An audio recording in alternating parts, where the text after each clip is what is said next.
Eu sou Rui Bernardino, trabalho no Jardim Zoológico já há mais de 20 anos, como veterinário, agora como diretor da parte zoológica e veterinária, e o nosso envolvimento com o leopardo surge um bocadinho por acaso. Esta é uma espécie muito importante para o Jardim Zoológico de Lisboa, porque nós coordenamos a partir de Lisboa o projeto internacional da reprodução de animais sob cuidados humanos. E o que aconteceu foi que em 2012 fomos contactados para poder reintroduzir esta espécie na zona do Cáucaso, uma zona onde o leopardo já não estava detectado há mais de 50 anos. E, portanto, quem trabalha nestas comunidades, o que quer é ter estas oportunidades de trabalhar no terreno com a reintrodução de espécies que nós preparamos geneticamente para elas um dia poderem ser reintroduzidas. Tecnicamente, eu como veterinário, o engenheiro José Dias Ferreira como coordenador da espécie, achámos que podíamos fazer mais alguma coisa. E nós sempre sentimos aqui um afastamento entre aquilo que é a comunicação das pessoas e a comunicação da comunidade científica. E tentámos fazer um trabalho que fosse possível criar uma ponte entre as pessoas e aquilo que se passa numa comunidade remota. Isto não se trata só do leopardo, também se trata daquelas comunidades, que muitas vezes também elas próprias estão esquecidas. E então nós decidimos fazer aqui um conceito um bocadinho diferente daquilo que é um trabalho normalmente, um trabalho mais científico, mais documental. E depois faltava aqui uma coisa que se calhar é a mais importante, que é ter o apoio, não é? E nestas coisas tem que haver aqui um casamento feliz e a Fundação surgiu como a peça fundamental, que nos deu o apoio total para nós podermos efetuar este trabalho, que foi bastante árduo durante mais de 5 anos para agora podermos apresentar o resultado.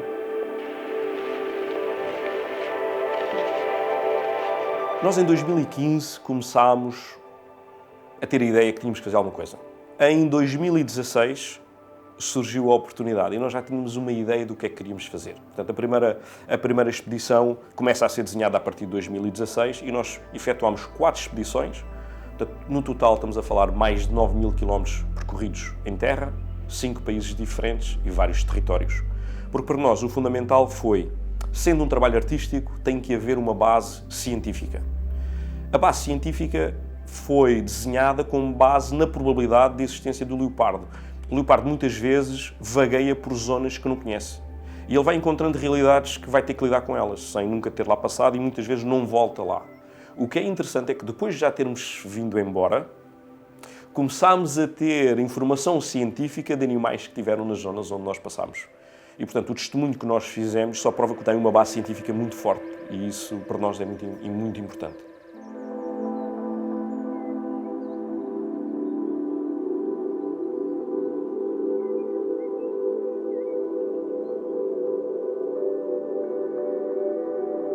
O projeto Through the Eyes of the Leopard pega um bocadinho nessa ideia, que é o que é que será a realidade vista por outro. E isto é importante para o leopardo, mas é importante para as pessoas também que vivem naquelas comunidades. Ou seja, o que é que o leopardo enfrenta? O leopardo enfrenta pessoas, enfrenta territórios. E, portanto, o que nós vamos ver não é o leopardo. Não nos interessou o leopardo, interessou-nos o que ele consegue ver. E isso é uma coisa que a pessoa toma noção quando começa a percorrer aquela narrativa fotográfica. E se nós não nos preocuparmos com pessoas, então não conseguimos ter sucesso com os leopardos. E é um bocadinho essa mensagem que está aqui subjacente a todo este trabalho. Em termos práticos, nós decidimos atuar em diferentes frentes. Ou seja, temos a questão do livro da exposição, que é feita sobretudo para um público fora do Cáucaso. Decidimos também trazer alguma informação para aquelas comunidades mais jovens. E então há um livro de ilustração que está a ser feito para ser distribuído nestas zonas remotas do Cáucaso, também com o apoio da Fundação, e vai ser distribuído através da WWF nestas regiões mais remotas para que as crianças também possam ter uma visão diferente do leopardo, não só aquela que recebem em termos culturais. Na questão do livro e da exposição, a nossa ideia é mostrar um mundo que é desconhecido às pessoas e que nós próprios que trabalhamos com esta espécie o desconhecíamos de alguma forma. E eu acho que é das pedras preciosas que nós temos no mundo são estas comunidades.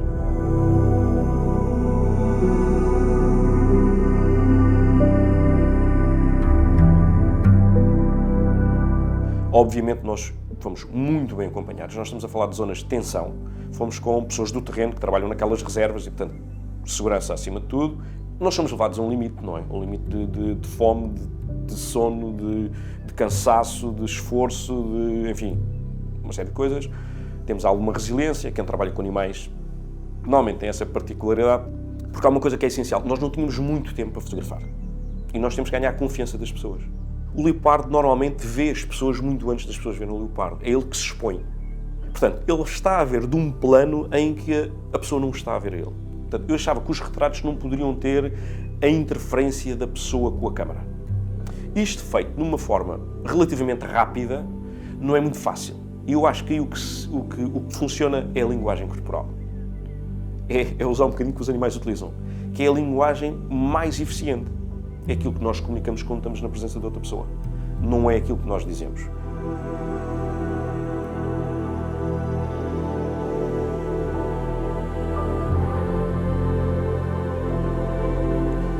O leopardo é quase uma flagship, não é, para nós, nestas áreas. É uma bandeira, é uma espécie de bandeira. Se nós não conseguirmos proteger o leopardo, dificilmente vamos conseguir proteger outras espécies. E, portanto, os esforços que são feitos neste momento não é só pelo leopardo, é pela sua representatividade. Eu diria que é muito emblemático porque, internacionalmente, se conseguirem pôr aqueles países todos em comunicação para proteger o leopardo, então o caminho está feito para proteger uma série de outras coisas que são importantes.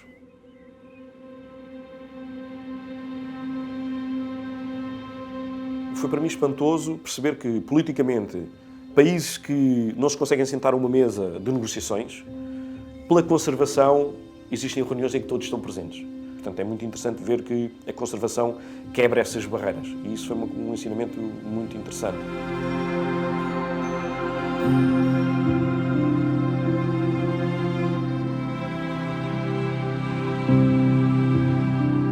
Até há uma frase que eu vou buscar ao Torelli, um fotógrafo da Geórgia que vive na montanha e que numa conversa, e eu ponho ali a conversa que tive com ele, está no livro, e eu começo a perguntar, mas o que é que fotografas? E ele diz que eu fotografo porque estes amigos que eu tenho aqui, se eu não estivesse, já morreram, e se eu não os tivesse fotografado, teriam desaparecido. E aquilo de repente deu um ênfase diferente ao trabalho. Se o leopardo vai desaparecer ou não desta zona, eu penso que não, porque hoje em dia a comunidade está muito mais informada, há muito mais agentes envolvidos externos. Agora, sabemos que no mundo real todo este trabalho de um dia para o outro desaparece. Ter a oportunidade de perpetuar as pessoas, principalmente estas etnias e estas de uma forma no trabalho destes, eu acho que é uma coisa que é um testemunho muito importante. E para mim foi, enquanto pessoa, ter podido fazê-lo. Portanto, um projeto destes, que implicou a reprodução de animais na Rússia para serem reintroduzidos no Cáucaso, implicou o nosso envolvimento desde o dia zero. Porque, obviamente, quem tem o conhecimento da reprodução, conhecimento da biologia da espécie, etc., quem trabalha com estas espécies diariamente. E, portanto, muito daquilo que se faz em jardins zoológicos acaba por ser aplicado diretamente num contexto de o chamado in situ. E essa ligação é feita permanentemente. Tudo isso é conservação. O nosso trabalho é conservação.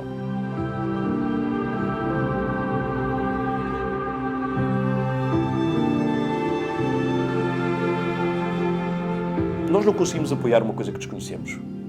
Temos que o fazer e depois temos que o fazer de uma forma humana, temos que despertar algum sentimento. Portanto, é importante trazê-los para aquele mundo cru, que foi aquilo que nós vimos, não é? Um mundo difícil, não é para qualquer um. O livro em si também foi usado como instrumento para que se possa angariar fundos para que a WWF Alemanha, que é quem financia a maior parte dos projetos hoje em dia ligados ao Cáucaso na proteção do leopardo, possa ter maior apoio para também efetuar o seu trabalho. Portanto, através da Fundação, este livro foi oferecido à WWF para que possa fazer esse trabalho de aumentar o seu leque de apoio para estes projetos. Portanto, essa é a ferramenta fundamental em que se tornou este livro.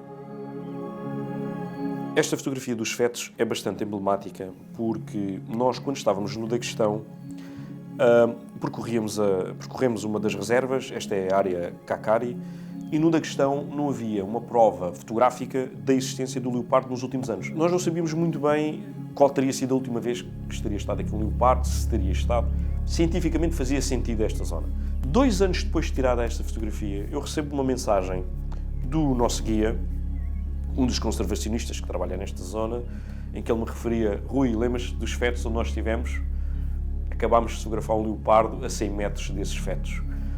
E esta fotografia ganhou toda ela uma importância totalmente diferente.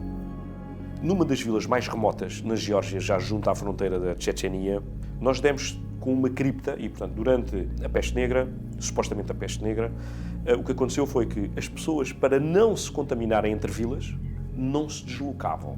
Mas para mim o que foi ainda mais importante foi perceber, e há N relatos nesse sentido, é que as pessoas voluntariamente, quando estavam numa fase já avançada da doença, pelo próprio pé, iam para dentro destas criptas para não contaminar outros e preferiam morrer já naqueles sítios. A vida animal é muito mais ligada a este fator da sobrevivência da espécie acima da própria espécie. Portanto, isto é bastante simbólico até para a história do leopardo. Num dos dias em que percorríamos a reserva do Cáucaso, onde foi reintroduzido o leopardo, apercebemos-nos que existiam uma série de cicatrizes que decorriam da Segunda Guerra Mundial. Esse fator interessou-me bastante, que é a questão da, hoje, uma luta pela sobrevivência do leopardo e, na altura, o mesmo palco foi o palco da Segunda Guerra Mundial. E demos com esta raiz desta árvore, em que temos um morteiro fixo na própria raiz, com uma lata de reserva, de comida enlatada à volta, e que, na própria lata, dizia Made in Portugal. Foi muito interessante perceber como é que o circuito aqui quase que se fechava. Portanto, é também uma fotografia bastante emblemática e que mostra que estas coisas, apesar de estarem na raiz de uma árvore, não estão completamente enterradas. Este é um dos retratos que nós temos no livro, que retratam a Kadika, com 11 anos, e o seu irmão com 1 ano. Estamos a falar das montanhas Talysh, no Azerbaijão, uma área muito emblemática para o leopardo, com muito poucas pessoas a viverem nestas zonas, portanto, estão circunscritas a algumas aldeias, e apanhar um momento em que, o que eu comentei em termos de expressão, em que eles não estavam a interagir com a câmara. E, efetivamente, eles estão a olhar para fora, para a zona da floresta, e parece quase uma imagem programada, digamos assim. E depois há aqui pormenores. O pormenor das mãos, que me salta logo à vista. As mãos das pessoas do Cáucaso são mãos muito grandes, nos homens e nas mulheres. Quase que se lhes taparmos a cara e virmos as mãos desta criança de 11 anos, não conseguimos perceber que é uma criança. Nós, quando fazemos um trabalho deste género, não estamos só a tentar salvar o leopardo, estamos também a tentar abrir caminhos a que as coisas possam ser feitas de uma forma um bocadinho diferente. E, portanto, eu penso também que o livro pode inspirar pessoas, na parte das artes ou de outras áreas, a repensarem a coisa um bocadinho diferente, tentar perceber o mundo que nos é desconhecido e que nós temos necessariamente que compreender. A conservação não é apenas a proteção de animais, é uma proteção muito mais alargada. Nós temos que nos compreender todos muito mais. O livro é também uma forma de mostrar isso. Como é que alguém interessado por trabalhar só com leopardo, de repente se interessou por pessoas e paisagens. Nós sabemos que, se não tivermos isso, não conseguimos salvar o leopardo.